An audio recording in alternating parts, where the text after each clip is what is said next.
I'll just touch quickly on the election and the market implications, at least at a high level. The team will have more to say over the next few days on the implications at the sector level when it becomes clear which of the election promises end up as being policy.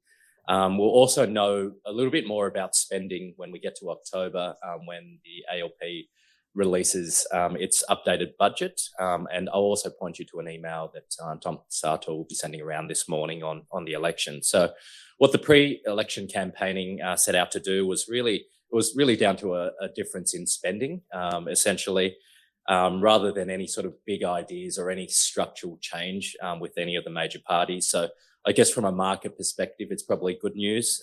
It's one less thing to worry about, but I guess longer term here, we have to think of the implications on productivity without any sort of major reforms or changes to boost productivity. I guess it doesn't sort of speak well for productivity growth moving forward. But nonetheless, like some of the key policy announcements that are relevant for investors, the incoming PM promised to lift award wages by headline inflation, 5.1%. We do note that the Fair Work Commission, who implements this, is an independent body. So the ability for the government to really mandate a 5.1% increase in award wages, I think, is limited. They can only provide really a submission to the body, the Fair Work Commission. So in all likelihood, we won't be seeing that headline 5.1% rise, probably somewhere far less than that. On housing, there's a $7 billion help to buy scheme that Labor has promised, which is 10,000 places, which is the government taking an equity stake, 40% in new housing, 30% in existing housing.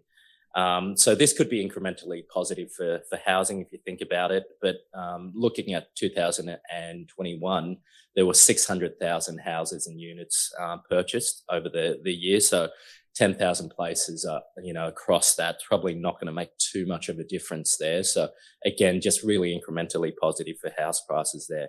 On childcare, it's pretty positive for the childcare providers here.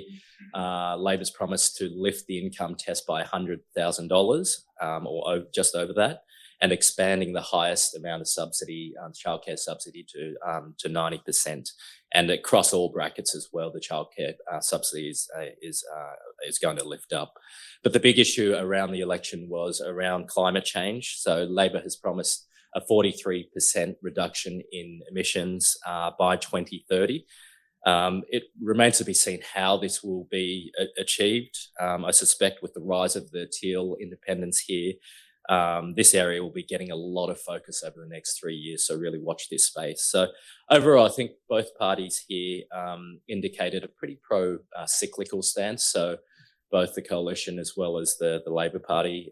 So despite what we're seeing around inflationary pressure here, I think just given it's going to be more about spending, we're expecting to see that increased inflation or that elevated inflation persisting. So no real change in the direction of interest rates and what the RBA is likely to do from here.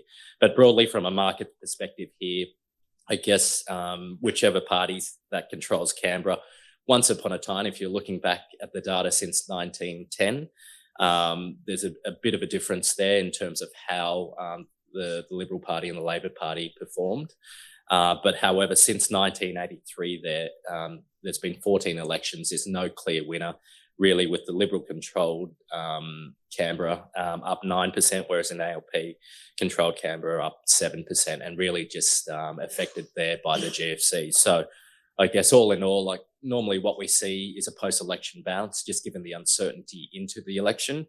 This time around, I think it'll be more dictated by what happens globally as to anything that happens with Canberra, just given there was no surprise with the results, with the polls indicating this way anyway.